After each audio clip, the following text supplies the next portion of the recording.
உலக அரசியல் அரங்கில் ஒவ்வொரு நாடும் ஒரு முக்கியமான காயாக நகர்ந்து கொண்டிருக்கிறது. உலகமே ஒரு மிகப்பெரிய சதுரங்க பலகை என்றால் அதில் ஒரு நகர்வு கூட எதிர்பாராத விளைவுகளை ஏற்படுத்தக்கூடும். இன்றைய உலகச் சூழலில் புவிசார் அரசியல் பதற்றங்கள் அதிகரித்து வரும் நிலையில் 3ஆம் உலகப் போர் என்ற ஒரு நிலை உருவானால் அணு ஆயுத பலம் கொண்ட இந்தியா போன்ற ஒரு நாடு என்ன மாதிரியான சவால்களை எதிர்கொள்ளும்? அதன் எதிர்காலம் என்னவாகும்? இது வெறும் கற்பனை மட்டுமல்ல.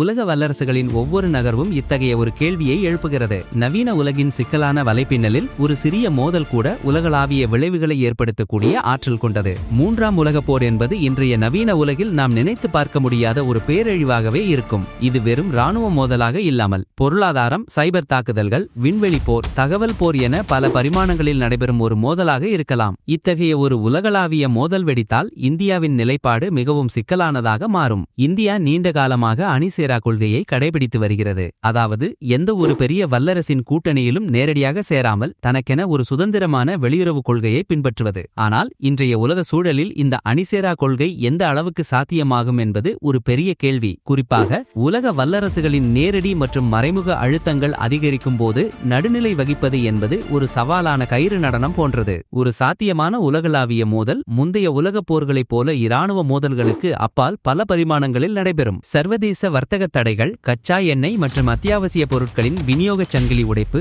நிதிச் சந்தைகள் மீதான தாக்குதல்கள், நாணய மதிப்பிழப்பு, முக்கிய கனிமங்கள் மற்றும் தொழில்நுட்பங்களுக்கான அணுகலை தடுப்பது போன்றவை இதன் முக்கிய அம்சங்களாக இருக்கும். ஒரு நாட்டின் அத்தியாவசிய உள்கட்டமைப்புகளான மின் கட்டமைப்பு, தொலைத்தொடர்பு, நிதி அமைப்புகள், போக்குவரத்து மற்றும் பாதுகாப்பு அமைப்புகள் மீது சைபர் தாக்குதல்கள் நடத்தப்பட்டு முடமாக்கப்படலாம். இது ஒரு நாட்டின் செயல்பாட்டையே ஸ்தம்பிக்க செய்து பெரும் குழப்பத்தை விளைவிக்கும். தகவல் தொடர்பு, ஜிபிஎஸ், உளவு மற்றும் வானிலை முன்னறிவிப்பு போன்ற அத்தியாவசிய சேவைகளை வழங்கும் செயற்கைக்கோள்கள் மீது தாக்குதல் நடத்தப்படலாம். இது ஒரு நாட்டின் இராணுவ மற்றும் சிவில் செயல்பாடுகளுக்கு பெரும் பின்னடைவை ஏற்படுத்தும். சமூக ஊடகங்கள் மற்றும் பிற தளங்கள் மூலம் தவறான தகவல்கள், வதந்திகள், பிரச்சாரங்கள் பரப்பப்பட்டு மக்களின் மனநிலையை பாதித்து உள்நாட்டில் குழப்பத்தையும் பிளவுகளையும் உருவாக்க முயற்சி செய்யப்படும். மேற்கண்ட அனைத்து போர் முறைகளையும் ஒருங்கிணைத்து ஒரு நாட்டின் மீது நேரடி இராணுவ மோதலில் ஈடுபடாமல் பொருளாதார, சைபர், தகவல் ரீதியான தாக்குதல்களை நடத்தி அந்நாட்டை பலவீனப்படுத்தும் ஒரு போர் முறையாக இது இருக்கும். இந்தியா தனது வெளியுறவு கொள்கையில் அணிசேரா இயக்கத்தை ஒரு முக்கிய தூணாக கொண்டு செயல்பட்டு வருகிறது. இந்தியாவின் முதல் பிரதமர் ஜவஹர்லால் நேரு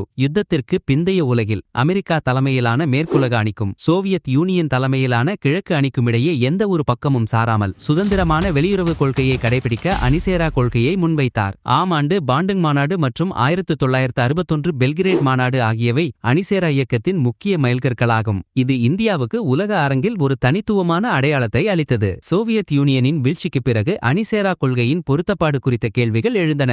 இருப்பினும் இந்தியா அதை மூலோபாய சுயாட்சி என்ற புதிய வடிவத்தில் தொடர்ந்து கடைபிடித்து வருகிறது. இது எந்த ஒரு கூட்டணிக்கும் கட்டுப்படாமல் இந்தியாவின் தேசிய நலன்களின் அடிப்படையில் முடிவுகளை எடுப்பதை குறிக்கிறது.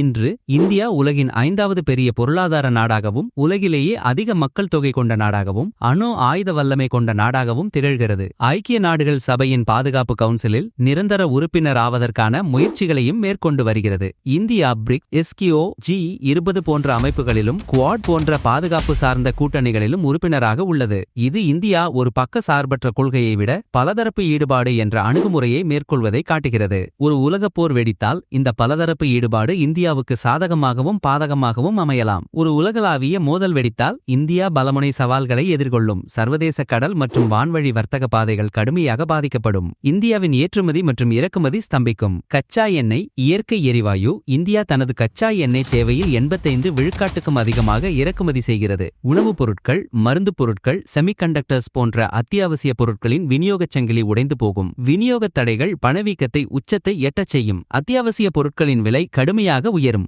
அந்நிய முதலீடுகள் குறைந்து மூலதன பற்றாக்குறை ஏற்படும். உற்பத்தி துறை பாதிக்கப்பட்டு வேலையின்மை அதிகரிக்கும். நாட்டின் பொருளாதாரம் பெரும் பின்னடைவை சந்திக்கும். சர்வதேச நிதிச் சந்தைகள் பெரும் நெருக்கடியை சந்திக்கும். இந்திய ரூபாய் மதிப்பு வீழ்ச்சியடையும். அரசின் நிதி பற்றாக்குறை அதிகரிக்கும். அண்டை நாடுகளிலிருந்து பெரும் எண்ணிக்கையிலான அகதிகள் இந்தியாவுக்குள் நுழையும் வாய்ப்பு உண்டு. இது இந்தியாவின் வளங்கள், உணவு, நீர், இருப்பிடம், சுகாதாரம் மீது கூடுதல் சுமையை ஏற்படுத்தும். விநியோகச் சங்கிலி பாதிப்பால் உணவு பற்றாக்குறை, மருத்துவ பொருட்கள் தட்டுப்பாடு போன்ற மனிதாபிமான நெருக்கடிகள் உருவாகக்கூடும். வறுமை, பற்றாக்குறை, அகதிகள் பிரச்சனை ஆகியவை உள்நாட்டில் அமைதியையும் ஒற்றுமையையும் பேணுவதில் பெரும் சவால்களை உருவாக்கும். சமூக பதற்றங்கள் மற்றும் கலவரங்கள் வெடிக்கும் அபாயம் உண்டு. மருத்துவ உள்கட்டமைப்பு மீதான அழுத்தம், நோய்கள் பரவும் அபாயம், அத்தியாவசிய மருந்துகள் மற்றும் தடுப்பூசிகளுக்கான அணுகல் குறைதல் ஆகியவை பொது சுகாதார நெருக்கடியை ஏற்படுத்தும். உலகப் போர் என்பது பல முனைகளில் நடைபெறும் ஒரு மோதலாக இருக்கலாம். இந்தியா நேரடியாக போரில் ஈடுபடவில்லை என்றாலும் அதன் அண்டை நாடுகளில் ஏற்படும் பதற்றங்கள் இந்தியாவையும் பாதிக்கலாம். குறிப்பாக இந்தியா தனது நீண்ட எல்லைகளை பாதுகாப்பதில் கூடுதல் கவனம் செலுத்த வேண்டியிருக்கும். பாதுகாப்பு செலவுகள் இராணுவத்தை நவீனமயமாக்குவதும் தயார் நிலையில் வைத்திருப்பதும் அத்தியாவசியமானதாக மாறும். இதனால் பாதுகாப்பு செலவுகள் பல மடங்கு அதிகரிக்கும். இந்தியாவின் முக்கியமான உள்கட்டமைப்புகள் மற்றும் விண்வெளி சொத்துக்களை சைபர் மற்றும் விண்வெளி தாக்குதல்களிலிருந்து பாதுகாப்பது ஒரு பெரிய சவாலாக இருக்கும். உலகப்போர் அணு ஆயுத போராக மாறினால் அதன் விளைவுகள் உலகையே அழித்துவிடும். அத்தகைய ஒரு சூழ்நிலையில் இந்தியா போன்ற எந்த ஒரு நாடும் தப்பிப்பது சாத்தியமில்லை. அணு ஆயுத குளிர்காலம் என்ற நிலை ஏற்பட்டால் சூரிய ஒளி கூட பூமியை அடையாமல் உலகம் முழுவதும் இருளும் குளிரும் சூழ்ந்துவிடும். இந்தியா முதலில் பயன்படுத்த மாட்டோம் என்ற கொள்கையை கடைபிடித்தாலும் அணு ஆயுத அச்சுறுத்தல் எப்போதும் இருக்கும். இப்படிப்பட்ட ஒரு பேரழிவை தடுப்பதில் இந்தியாவுக்கு ஒரு முக்கியமான பங்கு உண்டு. சர்வதேச அமைப்புகளில் இந்தியா தனது குரலை உயர்த்தி அமைதியை நிலைநாட்டுவதற்கும் பேச்சுவார்த்தைகள் மூலம் பிரச்சினைகளுக்கு தீர்வு காண்பதற்கும் பாடுபட வேண்டும். ஐநா பாதுகாப்பு கவுன்சிலில் நிரந்தர உறுப்பினர் என்ற இந்தியாவின் கோரிக்கை அதன் உலகளாவிய பொறுப்பை மேலும் அதிகரிக்கும். உலக நாடுகள் இடையே நல்லுறவுகளை மேம்படுத்துவது, வர்த்தக தடைகளை நீக்குவது மற்றும் மனிதாபிமான உதவிகளை வழங்குவது போன்றவற்றில் இந்தியா ஒரு பாலமாக செயல்பட முடியும். அத்தியாவசிய பொருட்களுக்கான விநியோக சங்கிலிகளை பல்வகைப்படுத்துதல் மற்றும் உள்நாட்டு உற்பத்தியை ஊக்குவித்தல், ஆத்ம நிர்பர் பாரத், கச்சா எண்ணெய், உணவு தானியங்கள், அத்தியாவசிய மருந்துகள் ஆகியவற்றின் மூலோபாய இருப்புகளை அதிகரித்தல், நிதிச் சந்தைகளின் ஸ்திரத்தன்மையை உறுதிப்படுத்தவும், மூலதன கட்டுப்பாடுகளை அமல்படுத்தவும் தயார் நிலையில் இருத்தல், உள்நாட்டு பாதுகாப்பு உற்பத்தி மற்றும் ஆராய்ச்சி மற்றும் மேம்பாட்டில் முதலீடு செய்தல், தேசிய சைபர் பாதுகாப்பு உத்தியை வலுப்படுத்துதல், முக்கியமான உள்கட்டமைப்புகளை பாதுகாத்தல், இந்தியாவின் விண்வெளி சொத்துக்களை பாதுகாப்பதற்கான திறன்களை மேம்படுத்துதல், உள்நாட்டில் அமைதியையும் ஒற்றுமையையும் பேணுவதற்கு முன்னுரிமை அளித்தல், தேசிய பேரிடர் மேலாண்மை அமைப்புகளை வலுப்படுத்துதல், அகதிகள் மற்றும் மனிதாபிமான நெருக்கடிகளை சமாளிக்க தயார் நிலையில் இருத்தல். உலகப்போர் என்ற வார்த்தையே ஒரு அச்சத்தை ஏற்படுத்துகிறது. ஆனால் அதை தடுப்பதற்கான வழிமுறைகளை ஆராய்வதும் அதற்கான தயார் நிலைகளை மேற்கொள்வதும் ஒவ்வொரு நாட்டின் கடமையாகும். இந்தியா தனது வலிமையான வெளியுறவு கொள்கை, பொருளாதார ஸ்திரத்தன்மை மற்றும் மக்கள் பலம் ஆகியவற்றின் மூலம் இத்தகைய ஒரு சவாலை எதிர்கொள்ள தயாராக இருக்க வேண்டும். அமைதியும் நல்லிணக்கமுமே ஒரு நாட்டின் உண்மையான பலம் என்பதை இந்தியா தொடர்ந்து உலகிற்கு உணர்த்தும் என்றே நம்புவோம்.